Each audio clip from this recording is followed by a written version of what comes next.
ocurrió en Rusia. La conductora del noticiero fue sorprendida por un intruso cuando presentaba las noticias en vivo. Trató de ignorar al visitante en un principio, pero después de un rato ya no tuvo forma de hacerlo. La presentadora conocida como Linarte informaba sobre la agenda del presidente ruso Vladimir Putin cuando empezó a escuchar ruidos extraños detrás suyos. Luego la interrumpió un ladrido.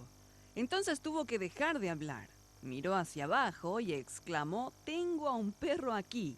«¿Y qué hace este perro en el estudio?», preguntó. Реализация программы реновации жилья в Москве должна пойти на благо людей, а не во вред. Об этом заявил президент России Владимир Путин по итогам совместного заседания Госсовета. Проголосовать за снос включенного в программу реновации дома. У меня тут собака. Ага. Можно будет через интернет или в районном отделении МФС. Артем Васнев расскажет подробнее. Что у меня делает собака в студии, ребят? Я вообще кошатница.